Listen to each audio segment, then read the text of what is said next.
में स्टडी किया था और ऑर्गेनिज्म के बारे में स्टडी किया था और उसके सराउंडिंग्स के बारे में स्टडी किया था और हैबिटेट और अडेप्टेशन के बारे में स्टडी किया था और एक टेबल फिल की थी कि कौन-कौन से जो एनिमल और प्लांट जो है फॉरेस्ट पे रहते हैं, माउंटेन पे रहते हैं और डेजर्ट पे रहते हैं और सी में रहते हैं और अदर प्लेसेस पे रहते हैं।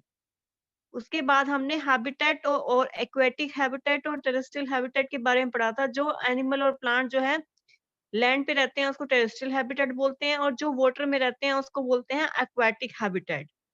और उसके बाद बायोटिक कंपोनेंट और अबायोटिक कंपोनेंट के बारे में पढ़ा था। जो लिविंग कंपोनेंट है वो बायोटिक कंपोनेंट है, जो नॉन लिविंग कंपोनेंट है वो अबायोटिक कंपोनेंट है। उसके बाद है एक्टिविटी 2। एक्टिविटी 2 स्टडी करते हैं। Recall activity 5 in chapter 1 we made sprouts from moong and chana seeds. कह रहे हमने जो एक्टिविटी फर्स्ट चैप्टर में एक्टिविटी 5 की थी उसमें हमने स्प्राउट्स बनाए थे मूंग और चना के। When the seed turn into a sprout, it is said to be germinated. जब सीड जो है स्प्राउट में टर्न हो जाता है तो उसको बोलते हैं germinated. This is the beginning of life of a new plant. तो नया प्लांट जो है उसकी बिगनिंग हुई इस पे। तो एक्टिविटी 5 में हमने क्या किया था, स्प्राउट्स बनाए थे मूंग के और चना सीड्स के। जब सीड जो है स्प्राउट में जो टर्न हो गए तो उसको बोलते हैं it is said to be germinated, तो वो उसको बोलते हैं it is germinated. This is the beginning of life of a new plant. तो नया प्लांट बना इससे, सीड से और स्प्राउट से। कोलेक्ट सम ड्राई मूंग सीड्स। तो ड्राई मूंग सीड्स लेने हैं और उसको जो है 20-30 सीड जो है उसको साइड पे रख देना और soak the rest of the water for a few day, और पानी के अंदर इसको रखना है। Divide the soak seed into 4 parts, और जो सोक सीड्स हैं उसको 4 पार्ट में डिवाइड करना है। Keep 1 part completely submerge in water for 3 to 4 days, और इसको जो है 3 और 4 डेज तक इसको पानी के अंदर भिगो के रखना है। Do not disturb the dry seeds and do submerge in water, और इसको जो है डिस्टर्ब नहीं करना ड्राई सीड्स को। Keep one part of the soak seed in sunny room and another in completely dark region like a cupboard that does not allow any light to come in. Keep the last part in very cold surrounding. कह जो सोक seed है उसको 4 part में divide करना है। Keep one part completely submerge in water, 3-4 days तक उसको पानी के अंदर भिगो के रखना है। Do not disturb the dry seeds and do submerge in water. उसको जो है ड्राई सीड्स को जो है डिस्टर्ब नहीं करना और पानी के अंदर भिगो के रखना है। Keep one part of the soak seed in sunny room, और इसको भीगे हुए सीड्स को जो है सनी रूम के अंदर रखना है। और and another in completely dark reason. एक को हमने सनी रूम में रखा और एक को कबर्ड में रखा जो हमारा डार्क रूम था जहाँ पे लाइट नहीं आती। Keep the last part in very cold surrounding, और जो लास्ट जो पार्ट है उसको ठंड में रखना है जैसे रेफ्रिजरेटर में या आइस में। rinse some and replace the water every day, और डेली उसका पानी जो है चेंज करते रहना है। What do you notice after a few days, do the seeds in all the 5 condition germinate uniformly. कह रहे सारे में क्या सीड्स एक जैसे उगेंगे। Do you find slower or no germination any of these, do you realise that abiotic factor like air water light heat are important for the growth of plant. तो कह रहे जो हमारे अबायोटिक फैक्टर है जैसे air है, water है, light है, हीट है, ये जो है प्लांट की ग्रोथ के लिए बहुत इंपॉर्टेंट है। इनफैक्ट अबायोटिक फैक्टर भी इम्पोर्टेंट है। बायोटिक तो है ही, अबायोटिक फैक्टर भी बहुत इंपॉर्टेंट है जैसे एयर, वाटर, लाइट, हीट, ये सारे के सारे बहुत इंपॉर्टेंट हैं। We find that organism exist in very cold as well as in hot climate. तो हमने देखा जो ज्यादा ठंड में थे, जो ज्यादा गर्मी में थे, वो उग गए। Isn't it how they manage to survive? Adaptation is the method by which organism get well adjusted to the climate. तो अडेप्टेशन वो मेथड है जिसमें ऑर्गेनिज्म जो है क्लाइमेट के अकॉर्डिंग जो है एडजस्ट कर लेता है। Adaptation does not take place in a short time because the abiotic factor of a region also change very slowly. Adaptation does not take place in a short time. Adaptation जो है हमारा short time में नहीं होता because the abiotic factor of region also change very slowly. Those organisms which cannot adapt to these change die and only the adapted ones survive. Organisms adapt to different abiotic factor in different ways. This result in wide variety of organisms in different habitat. Adaptation जो है does not take place in short time. Adaptation जो है short time में नहीं होती because the abiotic factor of a region also change very slowly. कह रहे जो हमारा जो 2 फैक्टर होते हैं, बायोटिक फैक्टर और अबायोटिक फैक्टर। जो लिविंग कंपोनेंट होते हैं वो बायोटिक होते हैं और नॉन लिविंग होते हैं अबायोटिक होते हैं। कह रहे ऑर्गेनिज्म जो है exist in very cold as well as वो वेरी हॉट क्लाइमेट। जो ऑर्गेनिज्म ज्यादा गर्मी में था और ज्यादा ठंड में था वो जल्दी उग गया। How do they manage to survive, वो कैसे सर्वाइव कर पाए? तो कह रहे अडेप्टेशन ही एक ऐसा मेथड है जिसमें ऑर्गेनिज्म जो है अपने क्लाइमेट के अकॉर्डिंग जो है एडजस्ट कर लेता है। Adaptation does not take place in short time because the abiotic factor of a region also change very slowly. Adaptation एक short time में नहीं होता. Those organisms which cannot adapt to these change die and only adapted ones survive. कि जो भी चीजें organism है वहाँ according अगर अपने आप को ढाल लेते हैं तो वहाँ पे रह पाते हैं, नहीं तो वो डाई हो जाते हैं. Organism adapt to different abiotic factor in different ways. This is in wide variety of organism in different habitat. इसी वजह से अलग-अलग जगह पे जो है अलग-अलग हैबिटेट पाए जाते हैं कि कौन-सा हैबिटेट किसके कौन-कौन से जो हमारे जो एनिमल्स हैं वो किसके अकॉर्डिंग कहाँ एडजस्ट कर सकते हैं, अडैप्ट कर सकते हैं, तो उसके अकॉर्डिंग वो अलग-अलग वैरायटी मिलती है। Let us look at some habitat, understand the abiotic factor and the adaptation of animal in this habitat. तो अब हम जो है बहुत डिफरेंट टाइप के हैबिटेट के बारे में पढ़ेंगे, जैसे टेरेस्ट्रियल हैबिटेट के बारे में पढ़ेंगे और आगे एक्वाटिक हैबिटेट के बारे में पढ़ेंगे और वो कैसे सर्वाइव कर पाते हैं। माउंटेन रीजन में जो एनिमल है वो कैसे सर्वाइव कर पाते हैं और क्या-क्या उसकी क्लाइमेट कंडीशन होती है और उसके बाद एक्वाटिक हैबिटेट कैसे सर्वाइव कर पाते हैं, ऐसे एनिमल कैसे सर्वाइव कर पाते हैं। उसके बाद जो है ऑर्गेनिज्म की जो कैरेक्टरिस्टिक्स क्या है, हमारी जो ऑर्गेनिज्म की लिविंग थिंग्स क्या होती हैं और नॉन लिविंग थिंग क्या होती हैं और उसकी जो कैरेक्टरिस्टिक्स क्या है, ये हम स्टडी करेंगे। तो हमारा जो सबसे पहला जो हमारा टॉपिक था बायोटिक फैक्टर और अबायोटिक। जो लिविंग कंपोनेंट है वो बायोटिक फैक्टर है, जो नॉन लिविंग कंपोनेंट है वो अबायोटिक फैक्टर है। उसके बाद हमारा जो है एक्टिविटी 2 में हमारा जर्मिनेशन के बारे में हमने स्टडी किया कि कैसे वो जर्मिनेट करते हैं। उसके बाद टेरेस्ट्रियल हैबिटेट के बारे में हमने स्टडी किया। डेजर्ट, डेजर्ट में वो कैसे सर्वाइव करेंगे। और सबसे पहले जो हमने एक्टिविटी 2 पढ़ी है इसको एक बार रिवाइज करते हैं। Recall activity 5 and chapter 1। कह रहे हमने चैप्टर 1 में हमने एक्टिविटी पढ़ी थी मूंग और चना सीड्स को हम स्प्राउट कैसे बनाते हैं। जब सीड जो है स्प्राउट में बनता है तो वो जर्मिनेट होता है, तो अब मतलब वो नया प्लांट बनना स्टार्ट हो गया। तो ऐसे ही कह रहे मूंग की सीड्स लो, उसको 20-30 सीड्स को जो है पानी के अंदर डाल दो। पानी के अंदर डालने के बाद divide the soak seed into 4 part, उसको 4 पार्ट में डिवाइड कर दो। Keep one part completely submerged in water for 3 to 4 days. 3-4 दिन तक इसको जो है पानी के अंदर भिगो के रखो। Do not disturb the dry seeds and those submerged in water. Keep one part of the soaked seed in sunny room and another in a completely dark region like a cupboard that does not allow any light to come in. कह रहे जो हमारे जो seeds हैं उसको पानी के अंदर भिगो के रख दो। पानी के अंदर भिगोने के बाद 4 पार्ट में उसको डिवाइड कर दो। 4 पार्ट में डिवाइड करने के बाद keep one part completely submerge in water for 3-4 days. एक पार्ट को 3-4 दिन तक जो है पानी के अंदर भिगो के रखो। Do not disturb the dry seeds and do submerge in water. कह रहे इसको जो डिस्टर्ब नहीं करना एंड दो तो हमने कह रहे कि 4 जो पार्ट लिए थे हमने 4 पार्ट लेने के बाद keep one part completely submerge in water for 3-4 days. कह रहे एक जो पार्ट है उसको 3-4 डेज तक पानी में भिगो के रखो। Keep one part of soak seeds in sunny room. एक जो पार्ट है उसको सनी रूम में रखना है और दूसरा जो है कंप्लीटली डार्क रीजन में रखना है, जैसे like a cupboard that does not allow to come in. तो कह रहे कि एक जो पार्ट है हमारा सनी रूम में रखेंगे उसका और दूसरा जो पार्ट है डार्क रीजन में रखेंगे that like a cupboard that does not allow any light to come in. तो एक जो पार्ट है हमारा सनी रूम में रखेंगे, एक कबर्ड में रखेंगे जहां पे लाइट नहीं आती। Keep the last part in very cold surrounding. और जो दूसरा है उसको कोल्ड सराउंडिंग में रखना से इन रेफ्रिजरेटर और with ice around them rinse them and replace the water every day. कह रहे जो एक जो पार्ट है हमारा उसको हमने सनी रूम के अंदर रखना है और दूसरे पार्ट को हमने डार्क रीजन में रखना है that does not allow any light to come in, ताकि इसके अंदर लाइट ना आ सके। एक जो पार्ट है हमारा क्या हमने रखना है सनी रूम में और दूसरा जो है हमारा डार्क रीजन में रखना है। Keep the last part in very cold surroundings, say in refrigerator or ice with surrounding them. और उसको जो लास्ट पार्ट है उसको हमें ठंड में रखना है। पहले को सनी रूम में रखा था, दूसरों को डार्क रूम में, थर्ड वाले को बहुत कोल्ड कंडीशन में, और डेली उसका पानी जो है चेंज करना है। तो हम क्या देखेंगे, do the seeds in all 5 condition germinate uniformly, कह रहे सारों में क्या एक जैसे जर्मिनेट करेंगे? नहीं, कह रहे कि जो हमारे अबायोटिक फैक्टर है जैसे एयर, वाटर, लाइट जो है बहुत इंपॉर्टेंट होते हैं ग्रोथ ऑफ प्लांट के लिए। तो कह रहे कि जो हमारे अबायोटिक फैक्टर है वो लिविंग ऑर्गेनिज्म के लिए भी बहुत इंपॉर्टेंट होते हैं। तो ऑर्गेनिज्म जो है, हमने देखा कि बहुत ज्यादा ठंड में और बहुत ज्यादा हॉट क्लाइमेट में जो ऑर्गेनिज्म एग्जिस्ट कर रहा है।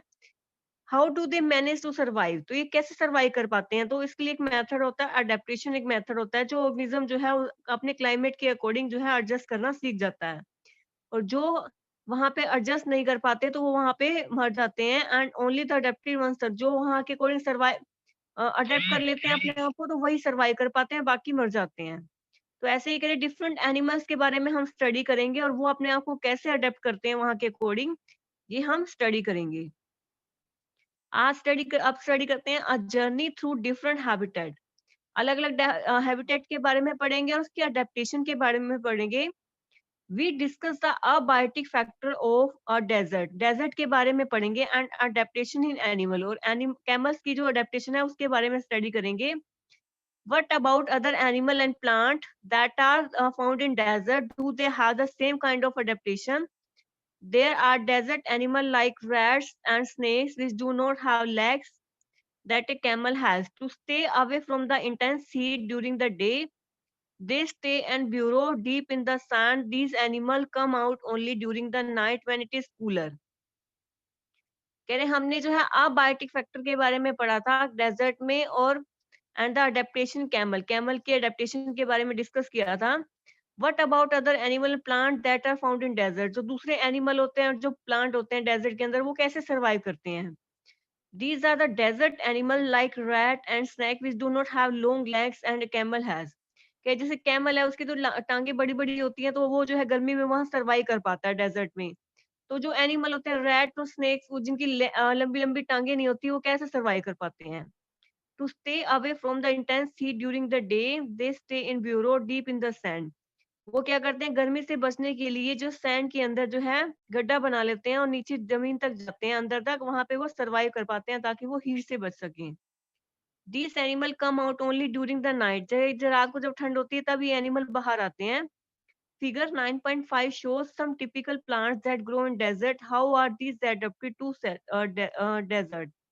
ये जो 9.5 में जो डिफरेंट टाइप के जो हमारे प्लांट्स हैं, कैक्टस प्लांट है, ये सारे डेजर्ट में होते हैं, और कैसे अपने आप को अडेप्ट कर पाते हैं, ये हम आगे स्टडी करेंगे।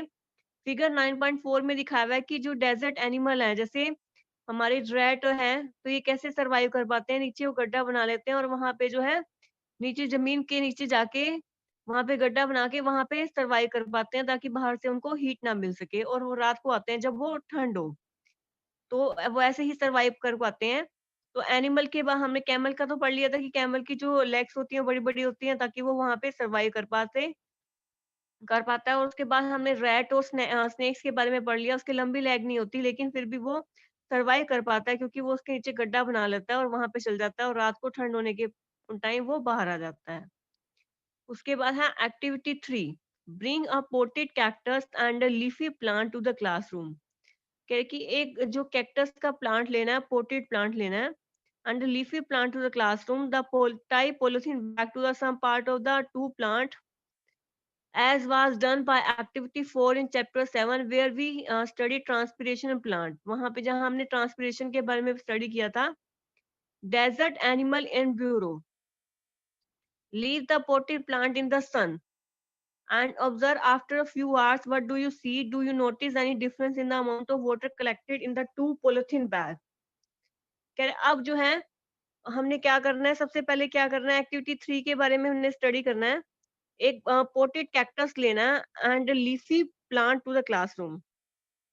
क्लासरूम में जो है लीफी प्लांट लेना है, tie polythene bag to some part of the two plant as were done for the activity 4 in chapter 7 where we study transpiration plant, जहां हमने ट्रांसपिरेशन के बारे में स्टडी किया था। Leave the potted plant in the sun and observe after a few hours, what do you see?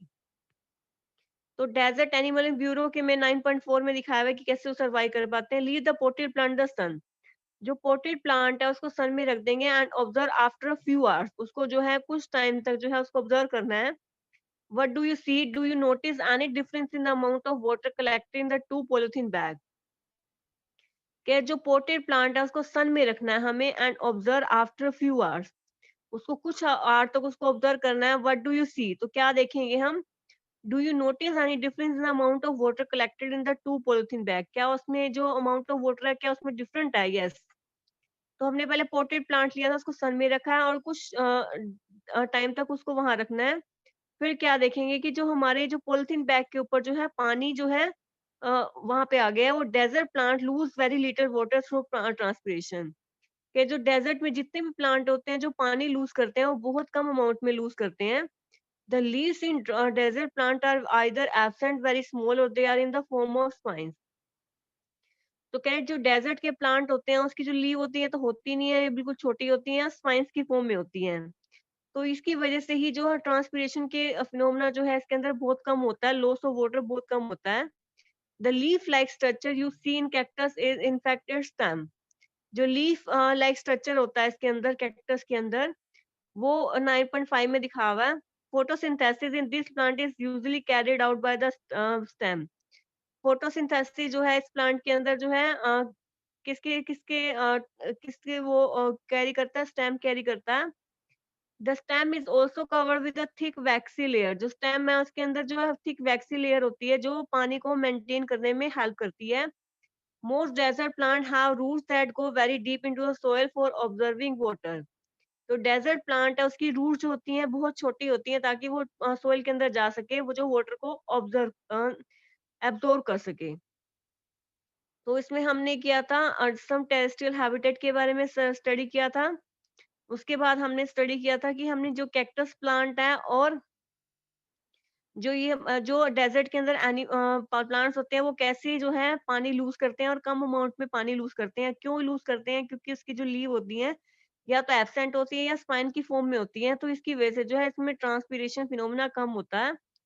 तो leaf like structure you see in cactus is its stem, photosynthesis in plants usually carried out by stem, कि इसमें जो photosynthesis होती है वो stem के through होती है। The stem is covered with a thick waxy layer, जो स्टेम के ऊपर भी जो है एक वैक्सी लेयर होती है जो which help to retain water in the tissue of cacti, तो जो वाटर को रिटेन करने में हेल्प करती है। Most desert plant have roots that go very deep into the soil for absorbing water, कि जितने भी डेजर्ट प्लांट है मोस्टली की जो रूट है वो बिल्कुल डीपली जाती है सोइल के अंदर ताकि वो वाटर को एब्जॉर्ब कर सकें। उसके बाद है माउंटेन रीजन, माउंटेन रीजन के बारे में स्टडी करेंगे और उसके बाद है ग्रासलैंड के बारे में स्टडी करेंगे। तो उसके बाद हमारा क्या है सबसे पहला हमारा क्या एक्वेटिक हैबिटेट और बायोटिक हैबिटेट और अबायोटिक हैबिटेट के बारे में हमने स्टडी किया था। जो लिविंग कंपोनेंट है हमारा प्लांट्स और एनिमल उसको बोलते हैं बायोटिक फैक्टर, और जो नॉन लिविंग थिंग्स हैं जैसे रॉक्स, सॉइल, एयर, वाटर, ये हमारे क्या है अबायोटिक फैक्टर्स हैं। उसके बाद हमने एक्टिविटी 2 में क्या स्टडी किया था हमने, पहले स्प्राउट्स बनाने सीखे थे हमने एक्टिविटी 5 में चैप्टर 1 में। तो उसके बाद देखा था कि वो कैसे सीड जो है जर्मिनेट होते हैं जब स्प्राउट्स बनते हैं, तो इसको बोलते हैं beginning of life of new plant. अब कह रहे कुछ मूंग के जो है ड्राई सीड्स लेने हैं, 20 टू 30 सीड्स लेके उसको पानी के अंदर भिगोना है। पानी के अंदर भिगो के इसको 4 पार्ट में डिवाइड करना है। 4 पार्ट में डिवाइड करके एक पार्ट को हमने कहाँ रखना है, सनी रूम में, और दूसरे को डार्क रूम में रखना है, और तीसरे वाले को हमने बहुत जो है कोल्ड सराउंडिंग में रखना है, जैसे रेफ्रिजरेटर में, और इसका डेली पानी चेंज करना है।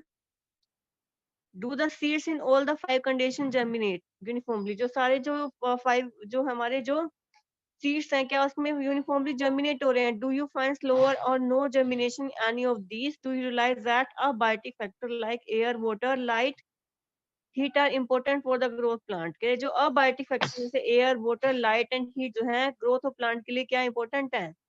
In fact abiotic factor are important for all living organism, कह रहे हैं कि जो अबायोटिक फैक्टर्स हैं वो इम्पोर्टेंट हैं लिविंग ऑर्गेनिज्म के लिए। We find that organism exist in very cold as well as very hot climate, जो ऑर्गेनिज्म है वो कोल्ड बहुत ज्यादा ठंड में भी सर्वाइव कर पाता है और बहुत ज्यादा कोल्ड में भी सर्वाइव कर पाता है। How do they manage to survive? Adaptation is the method by which organism get well adjusted to the climate. Adaptation एक ऐसा मेथड है जिसमें ऑर्गेनिज्म जो है बिल्कुल क्लाइमेट के अकॉर्डिंग जो है एडजस्ट कर लेता है। Adaptation does not take place in a short time. Adaptation जो है शॉर्ट टाइम के अंदर नहीं होती, बल्कि जो अबायोटिक फैक्टर है, क्योंकि बार बार चेंज होते हैं। और उसके बाद कह रहे हैं कि जो एनिमल, जो ऑर्गेनिज्म वहां के अकॉर्डिंग जो है अपने आप को ढाल लेता है, वो वहां सर्वाइव कर पाता है, बाकी जो है वो मर जाते हैं। तो कह रहे हैं कि इसके बाद क्या कह रहे हैं कि हम डिफरेंट हैबिटेट के बारे में स्टडी करेंगे, उसके अडेप्टेशन के बारे में स्टडी करेंगे। तो सबसे पहले हमने टेरेस्ट्रियल हैबिटेट के बारे में पढ़ा कि जो हमारे एनिमल और प्लांट जो डेजर्ट में रहते हैं, वो कैसे अडेप्ट कर पाते हैं। जैसे कैमल है, कैमल की तो जो लेग है वो बड़ी होती है और पैर भी बड़े होते हैं, तो वो सैंड में इजीली सर्वाइव कर पाती हैं, वो हीट को एब्जॉर्ब कर लेते हैं। जो छोटे एनिमल है जैसे रैट्स और स्नैक है, इसकी लंबी लेग नहीं होती, तो वो क्या करते हैं, गर्मी से बचने के लिए वो सैंड के अंदर जो है होल बना लेते हैं और डीपली, और वहां सर्वाइव कर पाते हैं, और रात को जब ठंड होती है वो बाहर आ जाते हैं। तो उसमें दिखाया हुआ है जैसे फिगर 9.4 में, जो डेजर्ट एनिमल है वो कैसे जो है गड्ढा बना लेते हैं वहां पे सर्वाइव करने के लिए। उसके बाद एक्टिविटी 3 में हमने क्या किया, एक पोटेड कैक्टस लेंगे और लीफी प्लांट लेंगे, जो पॉलिथीन बैग है उसको टाई करके where we have studied transpiration plant. तो हमने क्या करें कि जो टिपिकल प्लांट्स है जो डेजर्ट के अंदर रहते हैं, वो कैसे करते हैं, leave the potted plant the sun and observe after a few hours. What do you see, do you notice any difference in the amount of water collected in the two polythene bag. तो हमने क्या देखना है कि जो हमारे plant जो है डेजर्ट के अंदर रहते हैं फिगर 9.5 में, वो कैसे सर्वाइव कर पाते हैं। Leave the potted plant in the sun and observe after a few hours. What do you see? Do you notice any difference in the amount of water collected in the two polythene bag? दो polythene bag के अंदर कैसे वो जो कैसे difference नजर आता है, ये देखना है हमने। क्या डिफरेंट टाइप के हमने प्लांट लेने हैं डेजर्ट में जो रहते हैं। कैक्टस प्लांट लिया, दूसरे प्लांट लिए, और उसमें देखा कि हम पॉलिथीन बांधा है, इसको पॉलिथीन बांधने के बाद हमने देखा कि किसमें जो ज्यादा पानी लूज हो रहा है, किसमें कम लूज हो रहा है। तो हमने देखते हैं कि जो डेजर्ट प्लांट है वो बहुत कम पानी लूज करते हैं ट्रांसपिरेशन फिनोमेना के अकॉर्डिंग। तो कह रही जो डेजर्ट जो प्लांट है उसकी जो लीव होती हैं वो या तो होती नहीं है, बिल्कुल छोटी होती हैं, स्पाइंस की फॉर्म में होती हैं, इसी वजह से जो है इसमें ट्रांसपिरेशन फिनोमेना कम होता है और पानी का लॉस जो है कम करते हैं। Photosynthesis in this plant is usually carried out by the stem. Photosynthesis के अंदर जो होती है स्टेम्स के थ्रू होती है।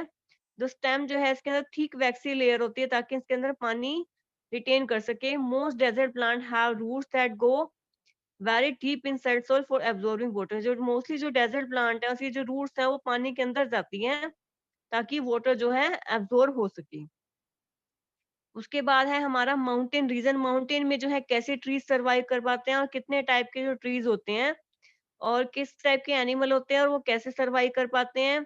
उसके बाद ग्रास लैंड में कैसे एनिमल होते हैं, एक्वेटिक में कैसे एनिमल होते हैं, पॉन्ड्स और लेक्स में कैसे सर्वाइव कर पाते हैं। उसके बाद जो लिविंग ऑर्गेनिज्म है उसकी क्या क्या करेक्टरिस्टिक्स होती हैं। वो लिविंग ऑर्गेनिज्म सांस लेता है, उसको फूड चाहिए, ग्रोथ चाहिए, और वो स्टिमुले के अकॉर्डिंग जो सर्वाइव कर पाता है वो एक्सक्रीट करते हैं। और ये जो हमारे जो ऑर्गेनिज्म है वो कैसे मूव कर पाते हैं। तो ये हम जो है हमने स्टडी किया, आगे नेक्स्ट लेक्चर में स्टडी करेंगे। तो आप आज जो हमने एक बार लेक्चर में स्टडी किया है, सबसे पहला हमने स्टडी किया कि बायोटिक और अबायोटिक कंपोनेंट क्या होता है। उसके बाद हमने एक एक्टिविटी ली है सीड्स की, स्प्राउट्स की, इसको 4-3 पार्ट में डिवाइड करके अलग-अलग कंडीशन दी है और देखा है कि हमने अबायोटिक फैक्टर जो है बहुत इंपॉर्टेंट है फॉर ग्रोथ ऑफ प्लांट। उसके बाद टेरेस्ट्रियल हैबिटेट के बारे में पढ़ा हमने कि डेजर्ट के अंदर वो कैसे सर्वाइव कर पाते हैं। और एक्टिविटी 3 में हमने स्टडी किया ट्रांसपिरेशन फिनोमेना के बारे में स्टडी किया है। और माउंटेन रीजन में जो है ट्री जो है कैसे सर्वाइव कर पाते हैं, ये स्टडी किया है हमने।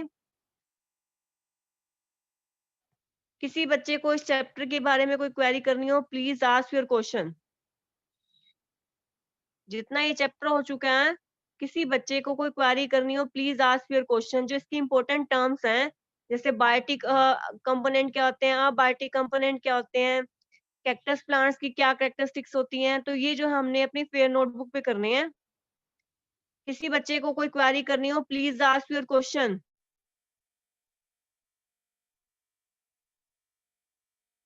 किसी बच्चे को कोई क्वेरी करनी हो, प्लीज आस्क योर क्वेश्चन।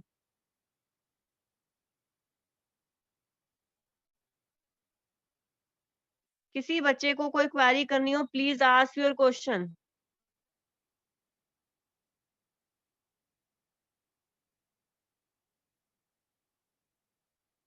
इस चैप्टर के बारे में किसी बच्चे को कोई क्वेरी करनी हो, प्लीज आस्क योर क्वेश्चन।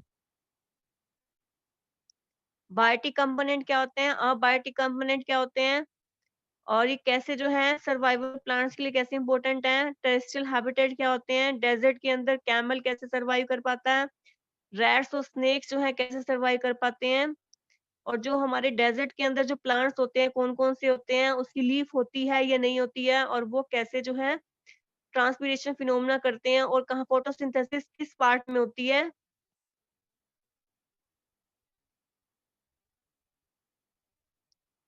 और माउंटेन रीजन में जो है एनिमल किस टाइप के होते हैं वो हम नेक्स्ट लेक्चर में स्टडी करेंगे।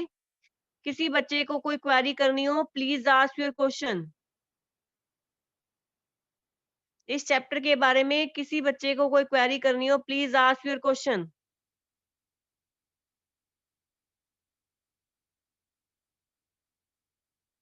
किसी बच्चे को कोई क्वेरी करनी हो इस चैप्टर के बारे में, प्लीज आस्क योर क्वेश्चन। जो माउंटेन रीजन में जो कैसे एनिमल सर्वाइव कर पाते हैं, these habitats are normally very cold and windy.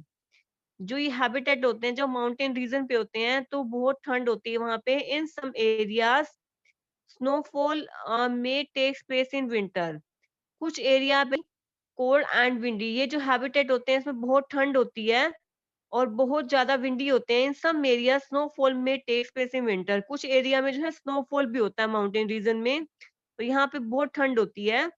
There is a very large variety of plants animal living in the mountain region. Have you seen the kind of trees shown in figure 9.6 के जो बहुत सारे जो plants होते हैं और animal होते हैं माउंटेन रीजन के अंदर, बहुत सारे वैरायटी के प्लांट्स होते हैं। Have you see the kind of trees shown in the figure 9.6। तो 9.6 फिगर में दिखाया है कि माउंटेन हैबिटेट के अंदर जो है कैसे जो है ये प्लांट्स होते हैं माउंटेन रीजन के अंदर।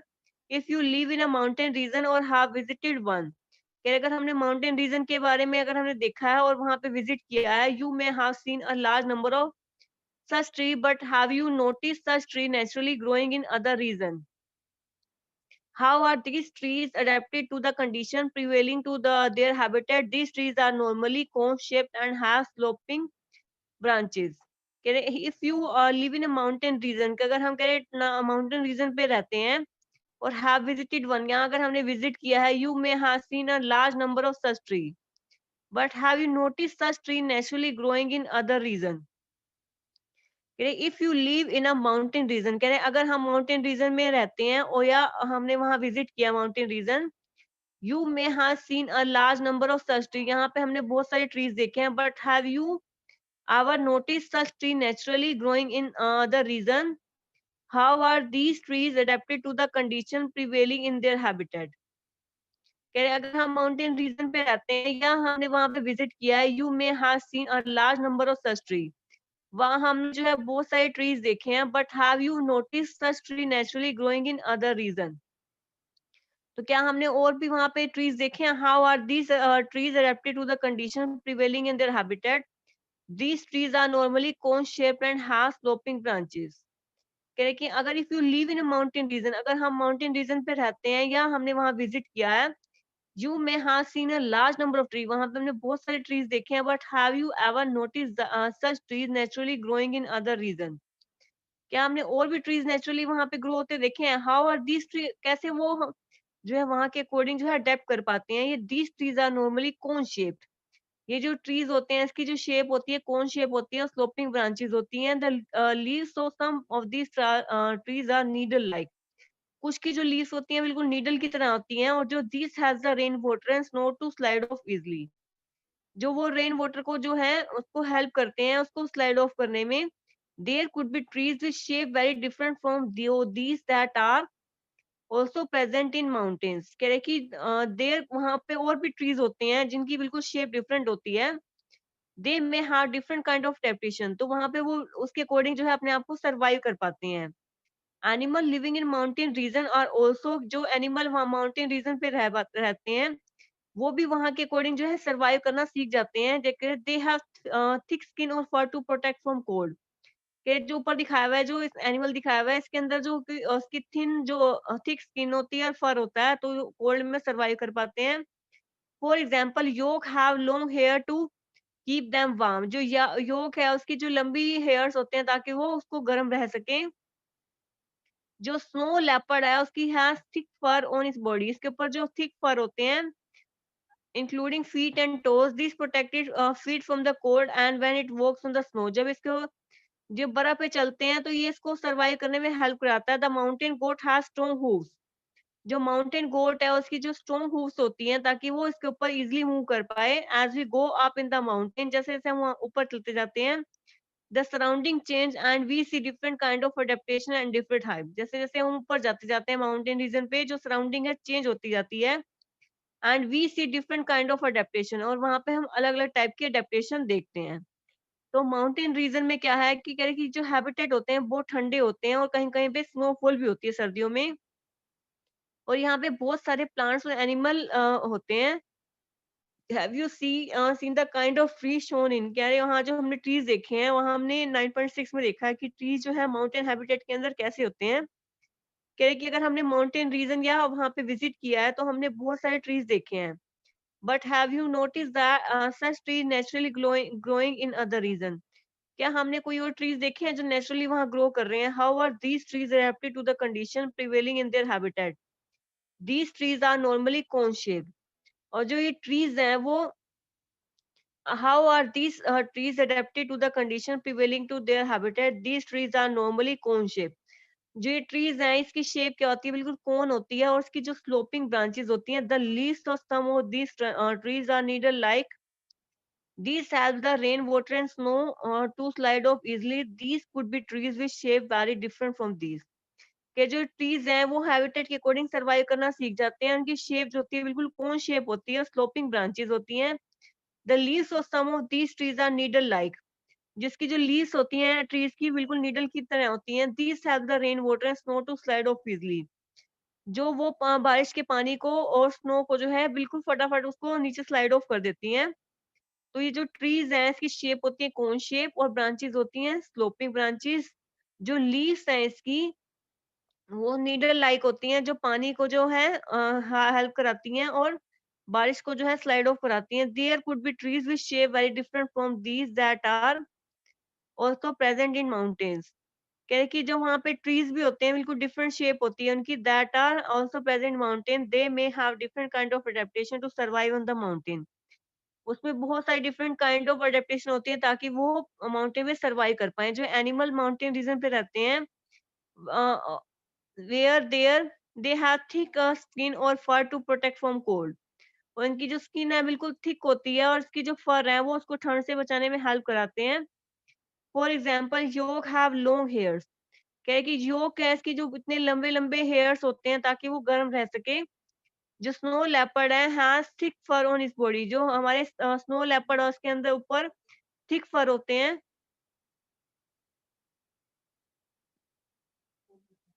जो हमारे स्नो लेपर्ड होते हैं उसके जो थिक फर होते हैं बॉडी के ऊपर, जो हमारे उसको जो है ठंड से बचाते हैं जब वो स्नो पे चलता है। जो माउंटेन गोट है उसके जो हूफ्स होते हैं वो भी स्ट्रॉन्ग होते हैं ताकि उसको चलने में वो हेल्प कर सके माउंटेन पे। जैसे जैसे माउंटेन रीजन पे जाते हैं सराउंडिंग चेंज होती है और डिफरेंट टाइप की अडेप्टेशन जो है अलग अलग हाइट पे अवेलेबल होती है। तो हमने ये देखा कि जो प्लांट्स हैं देखो, जो हमारे माउंटेन्स के ऊपर प्लांट्स होते हैं वो किस टाइप के होते हैं, उसकी शेप कैसी होती है, और वो कैसे इसकी जो ब्रांचेस स्लोप होती हैं और जो बारिश के पानी को उसको स्लाइड ऑफ कराने में हेल्प कराती हैं। और उसके बाद हमने इसमें देखा कि वहाँ पे जो एनिमल होते हैं किस टाइप के होते हैं और उसकी जो स्किन है कैसी होती है ताकि वो ठंड से बच सकें और वो गर्म रह सकें। और लेपर्ड है उसका थिक फर होते हैं बॉडी के ऊपर ताकि वो ठंड से बच सके। तो ये दिखाया हुआ है हमें, जो हमारे जो प्लांट्स हैं कैसे हमारे 9.7 में दिखाया हुआ है। और उसके बाद जो है माउंटेन गोट जो है उसके स्ट्रॉन्ग हूव्स हैं। वो कैसे जो है स्लोप के अंदर कैसे वो सर्वाइव कर पाते हैं। जैसे-जैसे माउंटेन पे जाते हैं, जो सराउंडिंग चेंज होती जाती है और डिफरेंट टाइप की जो अडैप्टेशन अवेलेबल होती है। उसके बाद हमारा ग्रासलैंड में दिखाया हुआ है कि कैसे-कैसे एनिमल जो हमारे सर्वाइव कर पाते हैं और एक्वाटिक हैबिटेट क्या होते हैं। ये हम नेक्स्ट लेक्चर में स्टडी करेंगे। ग्रासलैंड के बारे में भी हम नेक्स्ट लेक्चर में स्टडी करेंगे। तो हमने यहाँ तक जो देखा माउंटेन रीजन में कैसे-कैसे डिफरेंट टाइप के प्लांट्स और डिफरेंट टाइप के एनिमल जो हैं, कैसे सर्वाइव कर पाते हैं। उनकी जो स्किन है, उनकी जो शेप है, इस तरीके से बनी होती है ताकि वो माउंटेन रीजन में सर्वाइव कर पाएँ। जैसे यहाँ पे ट्रीज़ दिखाया हुआ है कि माउंटेन हैबिटेट के अंदर वो कैसे सर्वाइव कर पा रहा है, उसकी शेप कैसे होती है, उसकी जो ट्रीज़ की जो उसकी जो हमारी लीव्स कैसी होती हैं, उसके बाद जो एनिमल है माउंटेन रीजन के अंदर कैसे होते हैं, वो हमने देखा है। उसमें जो लेपर्ड है, ये हमारे जो स्नो है, याक है, माउंटेन गोट है, ये जो है माउंटेन हैबिटेट के अंदर कैसे सर्वाइव कर पाते हैं। और ग्रासलैंड में के जो हमारे कैसे जो हमारे ग्रासलैंड के अंदर जो प्लांट्स और एनिमल कैसे होते हैं, वो हम नेक्स्ट लेक्चर में स्टडी करेंगे। किसी बच्चे को कोई क्वेरी करनी हो, प्लीज़ आस्क योर क्वेश्चन।